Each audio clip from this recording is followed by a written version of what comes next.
gaano ka naging mabuting manggagawa. Kung paano mo pinuno ng pagmamahal ang bawat mong ginagawa habang ikay gumagawa ng visual aids. Punuin mo yun ng pagmamahal. Habang ikaw ay naghahanap din ng iyong costume yan sa UN, United Nations, para kamukha ka rin ng mga estudyante mo, Mexican, Congo, taga-Congo, di ba ma'am? Fill your every word with love. Nagtataka kayo, alam ko, may Facebook na ngayon. Letter G stands for gift. Your work is a gift. Kasi hindi lahat ng tao may trabaho. Amen? So, pahalagahan mo kasi biyaya yan, no? Yung iba talagang kahit anong gawin, hindi makahanap ng trabaho. I stands for the self. Yung pinaka magaling na may bibigay mo. Everything you do, fill it with love and with buong pag-iisip, buong lakas. At begin from within. I remember this wonderful anecdote. Nakakita na kayo ng manok na nagigising sa madaling araw. No? So, pag nakakita ng kaunting liwanag yung manok, anong sinasabi?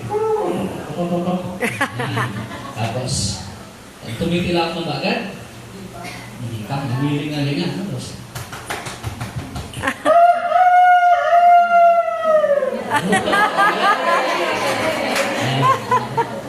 so, dinadagukan mo na yung sarili. Alam niyo kung bakit dinadagukan yung sarili? Gusto niyo muna gisingin yung sarili niya bago siya magising ng iba. So, mamaya, tataas ulit yung liwanag. At mula sa kalayuan, may sasagot.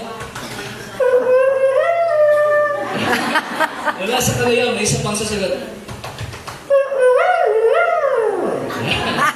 At pagkagat ng liwanag, marami na silang sabay-sabay na tumitilao.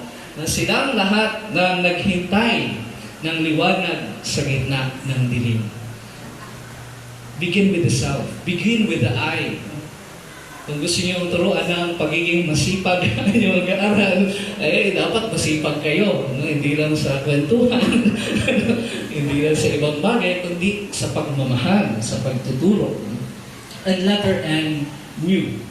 New. Bago. Dapat updated kayo. Marunong ba kayo ng flip top? Marunong ba kayo ng pick up? Marunong ba kayo, kilala niyo ba si Sim Sibi? Marunong ba kayo ng Gangnam Dance? Sample naman. So begin. Behind, express, give, I, and you. I hope this recollection will really be a meaningful beginning for all of us. Amen? Palakpakan natin ang Panginoon. Amen.